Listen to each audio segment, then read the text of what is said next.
Hoy la iglesia está peleada con la ciencia porque hay personas que no admiten transfusiones sanguíneas, operaciones, porque dicen ahí es que si me voy a morir es el designio de Dios, ¿no? Pero yo creo que Dios no fue su designio, que tomaras Coca-Cola 20 años y tuvieras piedras en el riñón.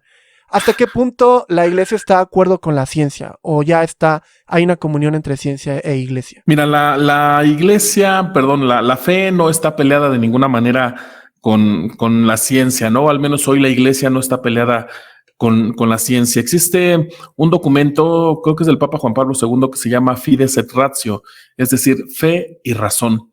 Y la iglesia misma, bueno, pues tiene que basarse de la razón, del conocimiento incluso racional del hombre, pues para vivir su vida diaria, su vida de fe, ¿no?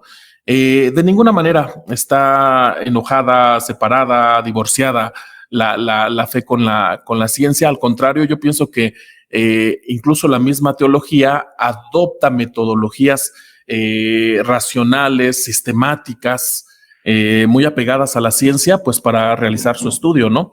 Entonces, a lo mejor en la antigüedad, en la cuestión dogmática, en la cuestión de querer creer que solamente unos tenían la razón, le echaban la culpa a la iglesia y decían, te vas a condenar, ¿no? Pero el día de hoy la iglesia tiene una apertura muy grande a la ciencia, muy, muy grande a tal grado que, por ejemplo, para un proceso, ¿De exorcismo? un proceso, por ejemplo, con un candidato al seminario, Okay. pues en ocasiones se le aplica un examen psicológico No para, sabía eso.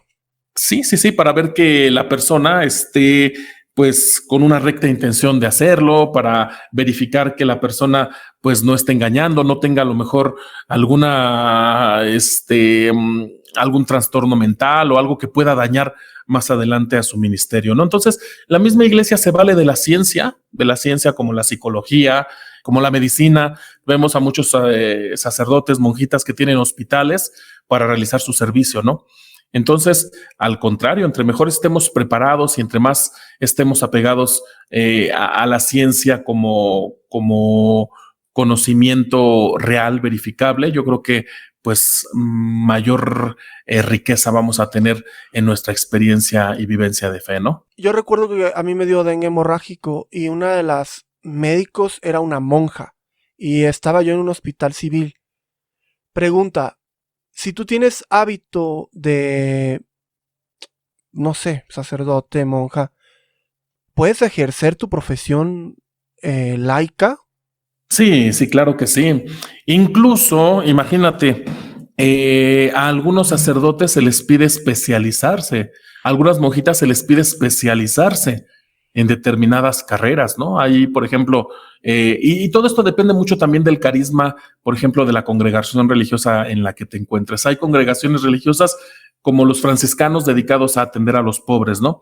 Hay congregaciones religiosas como los jesuitas dedicados, por ejemplo, a las misiones, o como los salesianos a la educación y que tienen universidades. Entonces, según su carisma, tienen que especializarse incluso en algunas actividades o en algunas carreras que no son meramente eclesiásticas, por ejemplo, la medicina, la psicología, la pedagogía, o en algunos sacerdotes, pues también estudian algunas carreras pues eclesiásticas como teología, como Sagrada Escritura, liturgia, patrología, etcétera, ¿no?